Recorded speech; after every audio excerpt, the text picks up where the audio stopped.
ভারতীয় সেনার সাহসিকতায় ধন্যবাদ জ্ঞাপন। আজ বিধানসভায় আনুষ্ঠানিকভাবে ধন্যবাদ জানানো হবে। ধন্যবাদ জ্ঞাপনের প্রস্তাবক স্বয়ং স্পিকার বিমান বন্দ্যোপাধ্যায়। আলোচনায় অংশ নেবেন মুখ্যমন্ত্রী মমতা বন্দ্যোপাধ্যায়, বক্তব্য রাখবেন ব্রাত্য বসু, চন্দ্রিমা ভট্টাচার্য, বীরবাহা হাঁসদা, বক্তব্য রাখবেন মধুপর্ণা ঠাকুর ও মোশাররফ হোসেনও। বক্তব্য রাখতে পারেন বিরোধী দলনেতা শুভেন্দু অধিকারী, শঙ্কর ঘোষ, অশোক লাহিড়ী, অগ্নিমিত্রা পাল। অংশ নিতে পারেন তারাও। এই আজ বিধানসভায় আনুষ্ঠানিকভাবে ধন্যবাদ জ্ঞাপন করা হবে সেনাদের।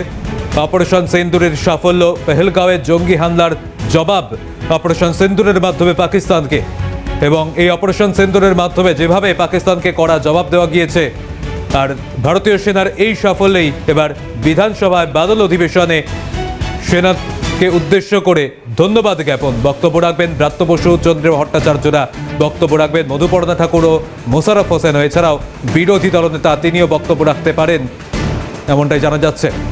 কথা বলবো সরাসরি, আমাদের সঙ্গে রয়েছেন প্রতিনিধি বিপ্লব চক্রবর্তী। বিপ্লব, আজ বিধানসভার বাদল অধিবেশনে অপারেশন সিন্দুরের সাফল্যে আমরা যে খবর পাওয়া যাচ্ছে যে সেনাদের উদ্দেশ্যে ধন্যবাদ জ্ঞাপন করা হবে। মুখ্যমন্ত্রী মমতা বন্দ্যোপাধ্যায় তিনি উপস্থিত থাকতে পারেন, বিরোধী দলনেতা তিনিও বক্তব্য রাখতে পারেন। এই মুহূর্তে কি খবর পাওয়া যাচ্ছে?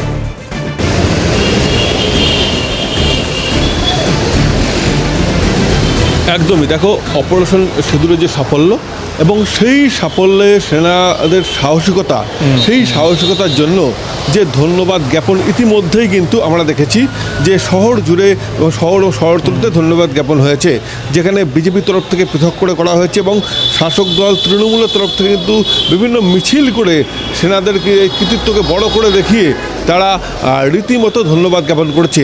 এবারে বিধানসভায় কিন্তু একই রকমভাবে ধন্যবাদ জ্ঞাপন করতে চায় শাসক দল, এবং এই যে ধন্যবাদ জ্ঞাপনের কর্মসূচি, সেই কর্মসূচির প্রস্তাবক স্বয়ং স্পিকার বিমান বন্দ্যোপাধ্যায় তিনি প্রস্তাব আনছেন, এবং তার প্রস্তাবে এই ধন্যবাদ জ্ঞাপন কর্মসূচি, এই ধন্যবাদ জ্ঞাপন কর্মসূচিতে যে 2 ঘন্টা যে কর্মসূচি, সেই 2 ঘন্টার কর্মসূচিতে অংশ নেবেন রাজ্যের মুখ্যমন্ত্রী মমতা বন্দ্যোপাধ্যায়, এবং শাসক এই যে বক্তা তালিকা, সেই বক্তা তালিকায় শাসক দলের মন্ত্রী বিধায়করা থাকবেন, এবং মন্ত্রী বিধায়কদের মধ্যে থাকছেন চন্দ্রিমা ভট্টাচার্য, থাকছেন শিক্ষামন্ত্রী ব্রাত্য বসু, এবং বীরবাহা হাঁসদা বনমন্ত্রী, এবং বাগদার এমএলএ মধুপর্ণা ঠাকুর, এছাড়া সংখ্যালঘু মুখ মোশাররফ হোসেন, এরা কিন্তু থাকছেন বক্তা তালিকায়।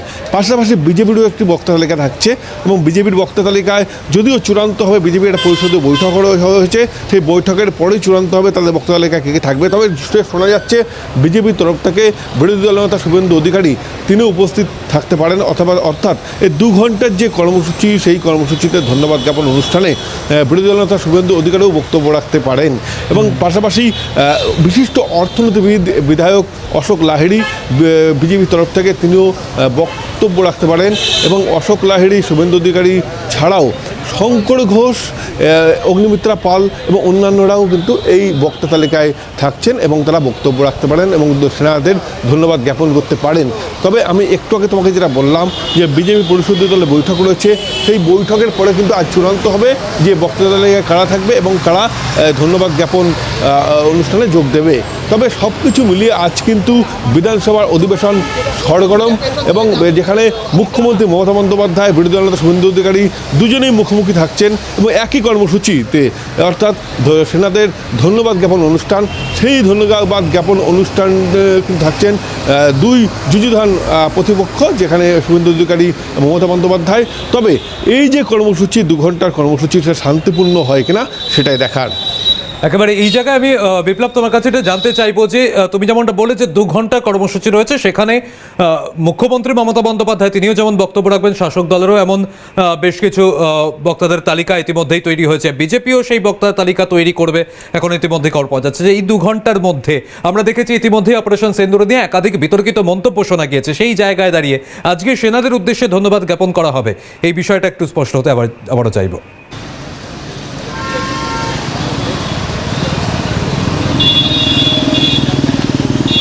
তো এটাই বলছিলাম যে সেনাদের উদ্দেশ্যে যে ধন্যবাদ জ্ঞাপন অনুষ্ঠান হবে সেই অনুষ্ঠানটা যাতে অপ্রীতিকর না হয়, যে শান্তিপূর্ণ হয়, সেটাই চাইছে শাসক শিবির। এবং যেখানে যেখানে স্পিকার বিমান বন্দ্যোপাধ্যায় তিনি প্রস্তাব আনছেন এবং তার প্রস্তাবেই এই 2 ঘন্টার কর্মসূচি, যেখানে মুখ্যমন্ত্রী মমতা বন্দ্যোপাধ্যায় থাকছেন। আমাদের এদিকেই এই যে বিপ্লব, যে আজ এই যে সেনাদের উদ্দেশ্যে ধন্যবাদ জ্ঞাপন করবেন মুখ্যমন্ত্রী মমতা বন্দ্যোপাধ্যায় সহ বিজেপির পক্ষ থেকেও ধন্যবাদ জ্ঞাপন করা হয় কিনা আপাতত, বিপ্লব ধন্যবাদ তোমাকে।